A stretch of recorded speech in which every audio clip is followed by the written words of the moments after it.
Hello नमस्कार दोस्तों, good morning, Radhe Radhe. आप सभी का बहुत बहुत स्वागत है हमारे यूट्यूब चैनल द स्टडी 2.0 पर। फ्रेंड्स, आज की इस महत्वपूर्ण लेक्चर में हम डिस्कस करने वाले हैं 12 मार्च 2024 के मोस्ट इम्पोर्टेंट करंट अफेयर के क्वेश्चन। तो आप इस पूरे लेक्चर को लास्ट तक जरूर देखिएगा दोस्तों।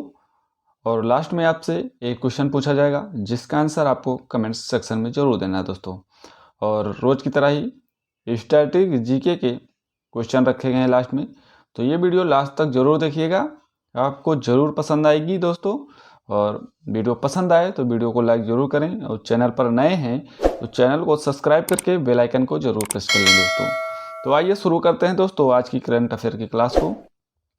आज का हमारा पहला क्वेश्चन है कि महाराष्ट्र भूषण पुरस्कार 2024 से किसे सम्मानित किया गया है। तो इस क्वेश्चन का जो राइट आंसर है दोस्तों वो है डॉक्टर प्रदीप महाजन।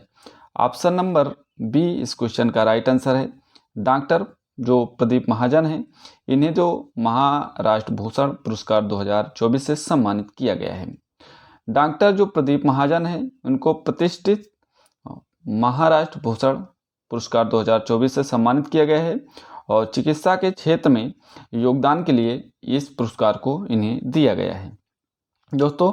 इससे पहले ये महाराष्ट्र जो भूषण पुरस्कार है 2023 से में अभिनेता जो अशोक सराफ को इस सम्मान से सम्मानित किया गया है।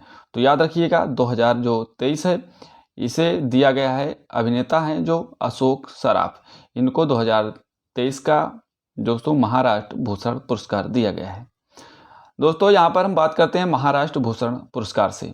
तो महाराष्ट्र जो भूषण पुरस्कार है यह महाराष्ट्र सरकार के द्वारा दिया जाने वाला सबसे बड़ा अवार्ड है, और महाराष्ट्र सरकार ने इस महाराष्ट्र भूषण अवार्ड को 1996 में प्रदान किया है पहला। तो याद रखेंगे, वर्तमान में इसमें 25 लाख रुपए की नगद राशि दी जाती है, और स्मृति चिन्ह और इसके साथ दोस्तों प्रमाण पत्र भी दिया जाता है। 2022 की बात करूं तो 2022 में इस महाराष्ट्र भूषण पुरस्कार को दिया गया था अंपा साहेब धर्माधिकारी को। तो ये भी बात आपको याद रखनी है।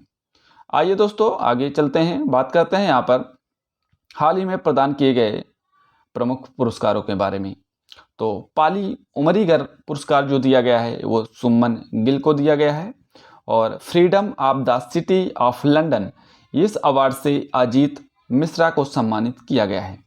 और वहीं पर उत्तर प्रदेश गौरव जो सम्मान है ये डॉक्टर ऋतु करिधल एवं उद्यमी नवीन को दिया गया है। बालकन एथलीट ऑफ द ईयर पुरस्कार ये नोवाक जोकोविच को दिया गया है। सर्वश्रेष्ठ पर्यावरण अधिकारी का पुरस्कार जो दिया गया है दोस्तों ये दिया गया है दीपा भंडारी तर और को दिया गया है, याद रखिएगा। आइए दोस्तों बात करते हैं यहाँ पर मिस अमेरिका जो 2024 का जो पुरस्कार जो दिया गया है वो दिया गया है मेडिसन मार्स को, याद रखिएगा। और colonel C K Naidu lifetime achievement जो पुरस्कार है यह दिया गया है रवि शास्त्री और फारूक इंजीनियर को दिया गया है। तेनजिंग नार्गे पुरस्कार की मैं बात करूं तो तेनजिंग जो नार्गे पुरस्कार है वो दिया गया है सविता कंसवाल को। और स्वच्छ शहर पुरस्कार 2023 में जो दिया गया है पुरस्कार वो इंदौर और सूरत को संयुक्त रूप से दिया गया है। तो स्वच्छ शहर में इंदौर और सूरत रहे हैं 2023 में। अब आइए दोस्तों बात करते हैं क्वेश्चन नंबर 2 की। क्वेश्चन नंबर 2 है कि हज सुविधा ऐप किसने लॉन्च किया है। तो हज सुविधा जो ऐप लॉन्च किया है वो स्मृति ईरानी के द्वारा लॉन्च किया गया है। ऑप्शन नंबर सी इस क्वेश्चन का राइट आंसर हो जाएगा। स्मृति ईरानी ने इसे शुरू किया है। तो केंद्रीय अल्पसंख्यक जो कार्य मंत्री हैं स्मृति ईरानी, तो याद रखिएगा ये एक केंद्रीय अल्पसंख्यक कार्य मंत्री हैं स्मृति ईरानी। इन्होंने दिल्ली में हज तीर्थ यात्रा के लिए हज सुविधा ऐप लॉन्च किया है, तो याद रखना। और इसमें जो है हज गाइड 2024 को भी जारी किया गया है। इस हज गाइड में हिंदी, अंग्रेजी, उर्दू, तमिल, कन्नड़, बांग्ला समेत कुल 10 भाषाओं में उपलब्ध होगी जो गाइड करने वाले होंगे। तो समझ गए होंगे ये सारी बातें दोस्तों। आइए क्वेश्चन नंबर 3 की बात करते हैं। क्वेश्चन नंबर 3 है कि स्वैलोइंग द सन नामक पुस्तक को किसने लिखा है। तो ये पुस्तक जो लिखी गई है दोस्तों वो लक्ष्मी मुर्देश्वर पुरी के द्वारा लिखी गई है। तो ऑप्शन नंबर बी इस क्वेश्चन का राइट आंसर हो जाएगा। याद रखिएगा, ये जो लक्ष्मी मुर्देश्वर पुरी हैं इनके द्वारा इस पुस्तक को लिखा गया है, और जो मुर्देश्वर पुरी ने दिल्ली में अपनी पहली पुस्तक को ये लिखा है। तो ये इनकी पहली पुस्तक है, ये बात आपको ध्यान रखनी दोस्तों। इस किताब में उन्होंने महिला सशक्तिकरण पर प्रकाश डाला है। तो महिला सशक्तिकरण के बारे में इस पुस्तक में बताया गया है। इन्होंने कहा है कि यह पुस्तक जो है प्रसिद्ध महाराष्ट्रियन संतों और कवियों से अत्यधिक प्रेरित है। तो इस पुस्तक में ये सारी बातें लिखी गई है और महिला सशक्तिकरण के बारे में बताया गया है इस पुस्तक में। याद रखिएगा। आइए क्वेश्चन नंबर 4 की बात करते हैं। क्वेश्चन नंबर हमारा 4 है कि पूर्वोत्तर भारत फिल्म महोत्सव किस राज्य में शुरू किया गया है। तो पूर्वोत्तर भारत फिल्म जो महोत्सव है दोस्तों ये शुरू किया गया है मणिपुर में। तो इस क्वेश्चन का जो राइट आंसर है ऑप्शन नंबर डी इस क्वेश्चन का राइट आंसर है मणिपुर में इस जो ये शुरू किया गया है ये फिल्म महोत्सव। दोस्तों याद रखना, मणिपुर जो इम्फाल है वहाँ पर शुरू किया गया है, और यह जो महोत्सव है वो 3 से 7 मार्च 2024 तक होने वाला है।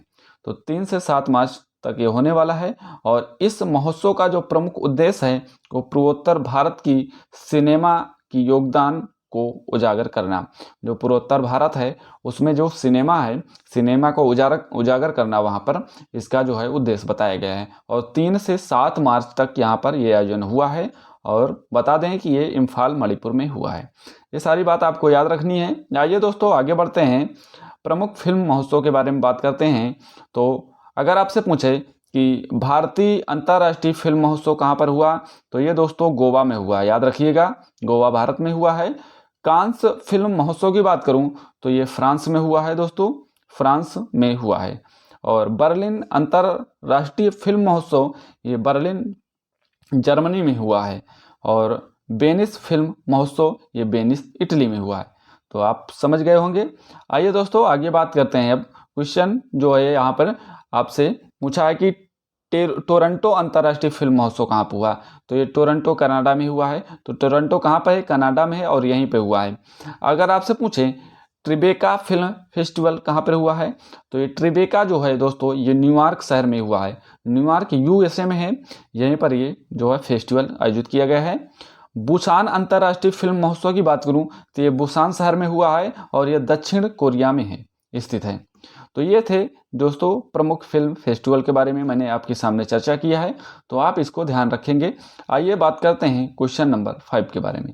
क्वेश्चन नंबर हमारा 5 है, थॉमस सुल्योक किस देश के नए राष्ट्रपति बने हैं। तो थॉमस सुल्योक, ये दोस्तों जो थॉमस सुल्योक हैं दोस्तों ये हंगरी के जो नए राष्ट्रपति बन गए हैं। तो हंगरी इस क्वेश्चन का राइट आंसर हो जाएगा, हंगरी। याद रखिएगा थॉमस सुल्योक को। तो फरवरी 2024 में जो हंगरी की राष्ट्रपति जो थी जिनका नाम था कैटलिन नोवाक ने अपने पद से इस्तीफा दे दिया है। इसके बाद जो हंगरी की संसद ने मिलकर इन्हें थॉमस सुल्योक को नया राष्ट्रपति वहां का बनाया है। तो थॉमस सुल्योक अब हो गए हैं नए राष्ट्रपति हंगरी के, और इससे पहले थे कैटलिन नोवाक हंगरी की राष्ट्रपति थी। तो इन्होंने इस्तीफा दे दिया है, तो इनको वहाँ की संसद ने इन्हें चुना है। आइए दोस्तों हंगरी के बारे में जानते हैं। हंगरी दोस्तों ये यूरोप का एक देश है, और इसकी राजधानी भी याद रखना बुडापेस्ट इसकी राजधानी है, और मुद्रा जो है वो फोरिंट यहाँ की मुद्रा है। तो ये सारी बातें याद रखनी है। आइए बात करते हैं यहाँ पर प्रमुख देशों के राष्ट्राध्यक्ष के बारे में। तो आपसे अगर पूछें कि ब्रिटेन के प्रधानमंत्री का क्या नाम है, तो ब्रिटेन के प्रधानमंत्री का नाम है ऋषि सुनक। तो ऋषि सुनक है ब्रिटेन में प्रधानमंत्री। बांग्लादेश के राष्ट्रपति आपसे पूछे तो यह है मोहम्मद शहाबुद्दीन जो हैं वो बांग्लादेश के राष्ट्रपति हैं। जापान के प्रधानमंत्री, तो जापान में जो प्रधानमंत्री हैं वो हैं वर्तमान में फूमियो किशिदो हैं ये जापान के प्रधानमंत्री। दक्षिण कोरिया के राष्ट्रपति ये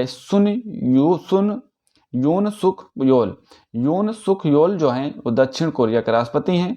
और अमेरिका के राष्ट्रपति है जो बिडेन। तो याद रखना ये है अमेरिका के राष्ट्रपति।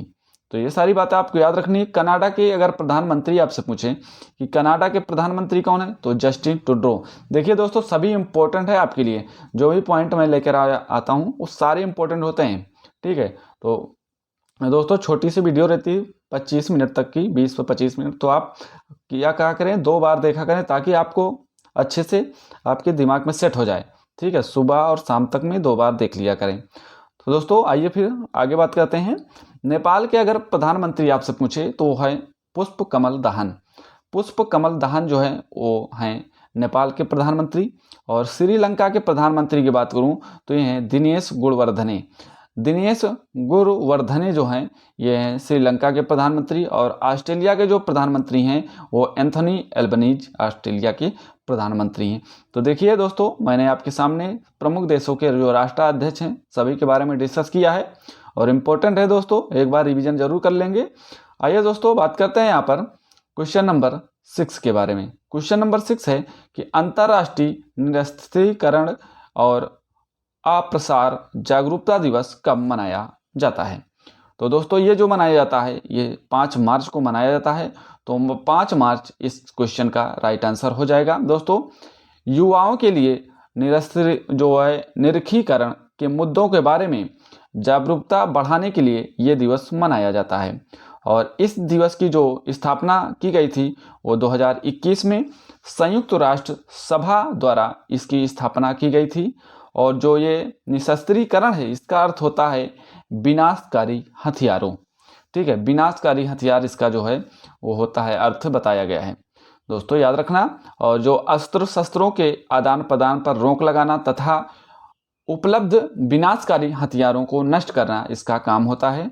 मतलब इस दिवस इसीलिए मनाया जाता है। और संयुक्त राष्ट्र निरस्त्रीकरण जो सप्ताह मनाया जाता है वो 24 से 30 अक्टूबर तक मनाया जाता है। तो ये सारी बातें आपको याद रखनी है। आइए दोस्तों बात करते हैं यहाँ पर मार्च महीने के प्रमुख दिवस के बारे में। दोस्तों 1 मार्च को जो मनाया जाता है वो शून्य भेदभाव दिवस मनाया जाता है, याद रखिएगा। 1 मार्च को शून्य भेदभाव दिवस। वहीं पर 1 मार्च को मनाया जाता है विश्व नागरिक सुरक्षा दिवस। 3 मार्च की बात करूं तो विश्व वन्यजीव दिवस मनाया जाता है। 4 मार्च को राष्ट्रीय सुरक्षा दिवस मनाया जाता है।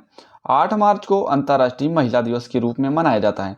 देखिए दोस्तों, जब भी दिवस आता है मैं उस माह का दिवस आपको अच्छे से रिवीजन करवाता हूं, तो आपको के दिमाग में सारे दिवस सेट होने जाने चाहिए। दोस्तों आगे आइए बढ़ते हैं।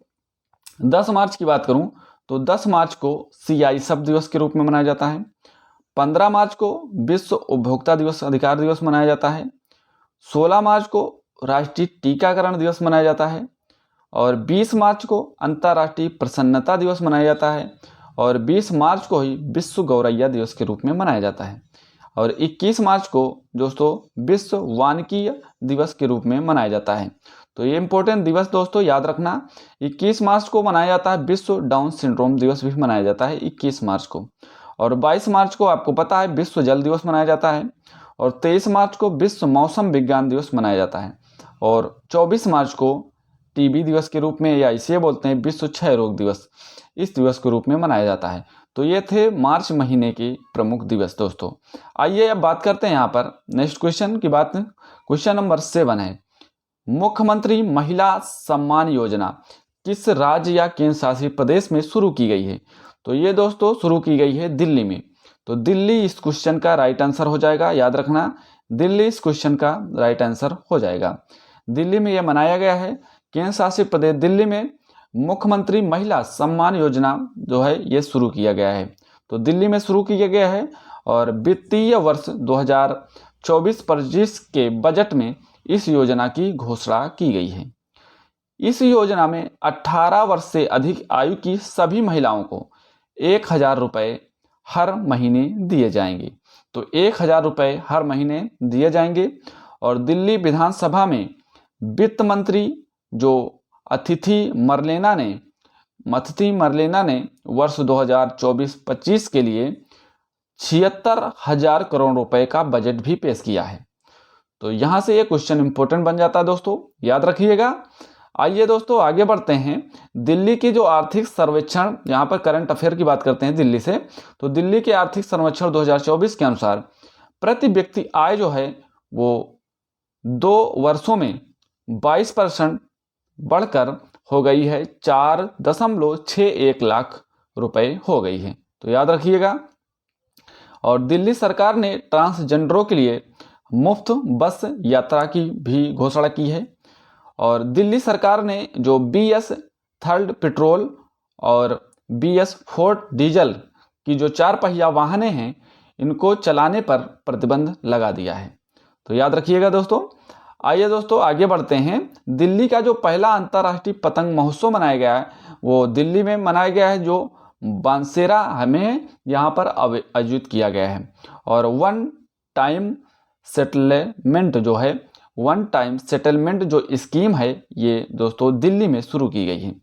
तो ये था दोस्तों दिल्ली से करंट अफेयर, याद रखिएगा। आगे बढ़ते हैं। राज्यों की जो प्रमुख योजनाएं हैं उनके बारे में जान लेते हैं। अगर आपसे पूछे वन मित्र योजना कहाँ की है तो ये हरियाणा राज्य की है। और विश्वकर्मा जो पेंशन योजना है ये राजस्थान राज्य की है। अबुआ आवास योजना ये झारखंड की है। और लाडली बहना योजना ये मध्य प्रदेश की योजनाएं हैं। तो याद रखिएगा ये प्रमुख योजनाएं। आइए बात करते हैं नेक्स्ट क्वेश्चन की। क्वेश्चन नंबर 8 है, आपसे पूछा है कि प्रो कबड्डी लीग 2024 का खिताब किसने जीता है। तो जो ये प्रो कबड्डी लीग है दोस्तों इंपॉर्टेंट क्वेश्चन है। तो ये जो प्रो कबड्डी लीग 2024 है इसका खिताब जीता है पुनेरी पल्टन टीम ने। तो ऑप्शन नंबर इसका ए राइट आंसर हो जाएगा, पुनेरी पल्टन टीम। इससे जो फैक्ट बनते हैं बहुत इंपॉर्टेंट है, याद रखिएगा दोस्तों। पुनेरी पल्टन ने प्रो कबड्डी लीग के 10वें सीजन में फाइनल में हरियाणा जो स्टीलर्स को हराकर पहली बार खिताब जीता है। तो पहले तो याद रखना ये पुनेरी पल्टन है, ये पहली बार खिताब जीता है। और प्रो कबड्डी लीग का कौन सा संस्करण है तो ये दोस्तों इस बार 10वां संस्करण है। इस 10वें संस्करण में उप विजेता कौन बना है तो उप विजेता हरियाणा स्टीलर्स जो है उप विजेता बना है। विजेता कौन बना है पुनेरी पल्टन इसमें विजेता बना है। तो यहाँ से इंपॉर्टेंट इतना बन जाता है। पुनेरी पल्टन के जो कप्तान हैं वो थे असलम इनामदार। असलम जो इनामदार हैं ये पुनेरी पल्टन के टीम के कप्तान थे। और हरियाणा जो स्टीलर्स के जो कप्तान थे वो थे जयदीप दहिया थे। तो दोनों क्वेश्चन यहाँ से इंपॉर्टेंट बन जाते हैं, याद रखिएगा। आगे मैं बात करूं, अगर टॉप स्कोरर की बात करूं, इसमें जो टॉप स्कोर किया है वो आसू मलिक ने किया है 276 पॉइंट से। ठीक है, 276 पॉइंट से, जो कि ये दबंग दिल्ली से खेलते हैं। नेक्स्ट है रेडर्स ऑफ द सीजन, ये आसू मलिक को मिला है। ठीक है, और ये दबंग दिल्ली से मैंने बताया आपको। डिफेंडर ऑफ द सीजन ये मोहम्मद रेजा चियानेह को मिला है, ये पुनेरी पल्टन टीम से हैं। और सबसे मूल्यवान खिलाड़ी की बात करूं कि सबसे मूल्यवान जो खिलाड़ी थे वो असलम इनामदार थे और पुनेरी पल्टन टीम से थे। ठीक है, नेक्स्ट है कि पुनेरी पल्टन टीम ने इन्हें खरीदा है। और जो सीजन के युवा खिलाड़ी जो थे, युवा खिलाड़ी की बात करूं, इस सीजन के जो युवा खिलाड़ी थे वो थे योगेश दहिया जो हैं ये सीजन के युवा खिलाड़ी थे और दबंग दिल्ली से हैं, याद रखिएगा। बात करते हैं यहाँ पर प्रो कबड्डी लीग 2024 में जो सबसे महंगे खिलाड़ी बने हैं वो बने हैं दोस्तों पवन कुमार सहरावत बने हैं। और इन्हें जो है 2.61 करोड़ रुपए में तेलुगु टाइटल्स ने खरीदा था। 2014 की बात करूं दोस्तों, इस प्रो कबड्डी की शुरुआत 2014 से होती है, ये पॉइंट आपको याद रखना है। तो शुरुआत कब से होती है 2014 से। और प्रथम जो विजेता बना था वो जयपुर पिंक पैथर्स बना था। और सबसे जो सफल टीम अभी तक रही है वो पटना पायरेट्स रही है, जिसने 3 बार खिताब जीता है। और जो कबड्डी में एक टीम में खिलाड़ी होते हैं वो 7 खिलाड़ी होते हैं, यहाँ पर याद रखिएगा। आइए आगे बढ़ते हैं, क्वेश्चन नंबर 9 की बात करते हैं। क्वेश्चन नंबर 9 है कि अंतर्राष्ट्रीय गीता महोत्सव का 5वां संस्करण किस देश में पहली बार आयोजित किया गया है। तो ये गीता महोत्सव का ये 5वां इस बार संस्करण है और जो देश है, किस देश में आयोजित किया गया है, तो ये आयोजित किया गया है दोस्तों श्रीलंका में। तो श्रीलंका इस क्वेश्चन का राइट आंसर हो जाएगा। तो यहाँ से क्वेश्चन याद रखना, अंतर्राष्ट्रीय गीता महोत्सव का कौन सा संस्करण है, तो इस बार ये 5वां संस्करण है। किस देश में आयोजित किया गया है, तो श्रीलंका में आयोजित किया गया, पहली बार आयोजित किया गया है, याद रखिएगा, इंपॉर्टेंट यहाँ से क्वेश्चन बनता है। अंतर्राष्ट्रीय गीता महोत्सव जो है ये इसका 5वां संस्करण है, मैंने बताया, और 1 से 3 मार्च 2024 तक श्रीलंका में ये आयोजित किया गया है। और इसमें गीता में इसमें गीता यज्ञ, गीता जप और शोभा यात्रा और कई प्रतियोगिताएं इसमें आयोजित की गई हैं, याद रखिएगा। और 4 मार्च को जो श्रीलंका की जो संसद ने एक प्रति पेश की गई है, ठीक है, वहाँ पर एक प्रति पेश की गई है दा में श्री भगवत गीता की, यहाँ पर एक प्रति पेश की गई है। आइए दोस्तों आगे बढ़ते हैं। श्रीलंका और मॉरिशस में अभी करंट अफेयर है, वहाँ से श्रीलंका से करंट अफेयर है। श्रीलंका और मॉरिशस में यूपीआई और रुपे कार्ड शुरू किए गए हैं। तो यूपीआई और रुपे कार्ड जो है वो श्रीलंका और मॉरिशस में शुरू किए गए हैं। आईआईटी मद्रास के द्वारा श्रीलंका में कैंडी में नया परिसर खोला जाएगा। और श्रीलंका के जो त्रिकोमाली में एसबीआई की शाखा खोली जाएगी। तो एसबीआई की शाखा भी श्रीलंका के त्रिकोमाली में खोली जाएगी, याद रखिएगा। आगे बढ़ते हैं, बात करते हैं यहाँ पर जो मित्र शक्ति अभ्यास 2023 हुआ है, ये भारत और श्रीलंका के बीच आयोजित किया गया है। तो याद रखना, जो मित्र शक्ति अभ्यास होता है ये श्रीलंका के बीच आयोजित किया जाता है।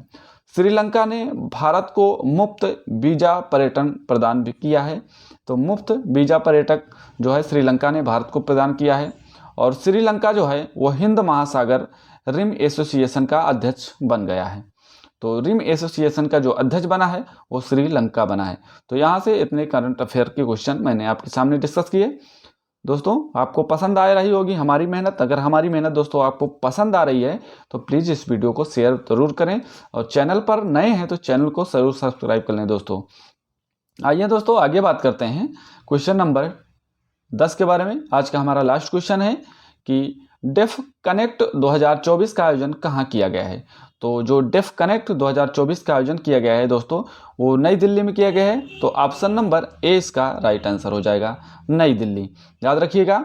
आइए दोस्तों, ये जो रक्षा मंत्री राजनाथ हैं, इन्होंने दिल्ली में डेफ कनेक्ट 2024 का दोस्तों उद्घाटन यहाँ पर किया है दिल्ली में, और राजनाथ सिंह ने किया है जो कि भारत के रक्षा मंत्री हैं। तो याद रखना, और इसका जो उद्देश्य है वो सशस्त्र बलों और रक्षा उद्योगों के लीडर्स, स्टार्टअप और नीति निर्माताओं को एक साथ लाना इसका उद्देश्य है।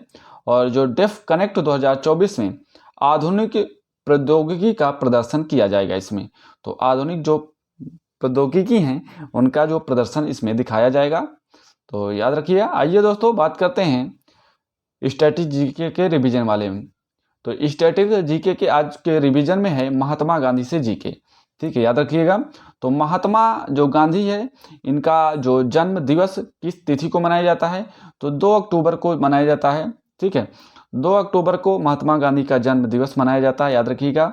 महात्मा गांधी का अगर आपसे पूरा नाम पूछे तो है मोहनदास करमचंद गांधी, ये महात्मा गांधी का पूरा नाम है।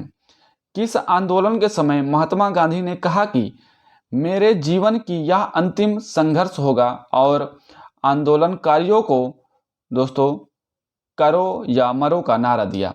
तो ये दिया था भारत छोड़ो आंदोलन में। नेक्स्ट क्वेश्चन, प्रथम विश्व युद्ध के दौरान महात्मा गांधी को क्या कहा गया? तो महात्मा गांधी को जो प्रथम युद्ध हुआ था उस समय महात्मा गांधी को जो कहा गया वो कहा गया रिक्रूटिंग सर्जेंट। तो याद रखिएगा, रिक्रूटिंग सर्जेंट कहा गया है। महात्मा गांधी के सत्याग्रह का प्रमुख अस्त्र क्या है? तो अस्त्र था अहिंसा। अहिंसा तो जो था वो महात्मा गांधी के सत्याग्रह का प्रमुख अस्त्र था। और नेक्स्ट क्वेश्चन, यंग इंडिया जो पत्र है वह हरिजन पत्र है, इसके संपादक कौन थे? तो महात्मा गांधी इसके संपादक थे। हिंदू स्वराज व माई एक्सपेरिमेंट्स विद ट्रूथ ये पुस्तक किसकी है? तो हिंदू स्वराज हो या माई एक्सपेरिमेंट विद ट्रूथ हो, ये पुस्तक महात्मा गांधी के द्वारा लिखी गई हैं। नेक्स्ट है सत्य और अहिंसा मेरा ईश्वर है, इसके अनमोल वचन हैं। तो ये जो अनमोल वचन है दोस्तों, ये महात्मा गांधी जी के द्वारा कहे गए वचन हैं। तो ये था स्टैटिक जी के आज के जो करंट अफेयर में। आइए दोस्तों, कल का हमारा प्रश्न था, हाल ही में ओल्जास बेक्टेनो किस देश के नए प्रधानमंत्री दोस्तों बने हैं? तो इस क्वेश्चन का राइट आंसर था कजाकिस्तान। ऑप्शन नंबर ए इस क्वेश्चन का राइट आंसर था। आज का हमारा प्रश्न है आपसे कि हाल ही में लॉन्च निजी चंद्रमा लैंडर ओडिसियम का संबंध किससे है? तो इस क्वेश्चन का आपको जो राइट आंसर है आपको कमेंट सेक्शन में जरूर बताना है दोस्तों। तो हमारी आपको वीडियो कैसी लगी, अगर हमारी मेहनत दोस्तों आपको पसंद आई हो तो प्लीज़ वीडियो को लाइक ज़रूर करें, कमेंट सेक्शन में ज़रूर बताएं कि आपको हमारी वीडियो कैसी लगी। और दोस्तों अगर नए हैं हमारे चैनल पर तो प्लीज़ हमारे चैनल को सब्सक्राइब जरूर करें। तो दोस्तों मिलते हैं नेक्स्ट वीडियो में। दोस्तों जय हिंद, जय भारत।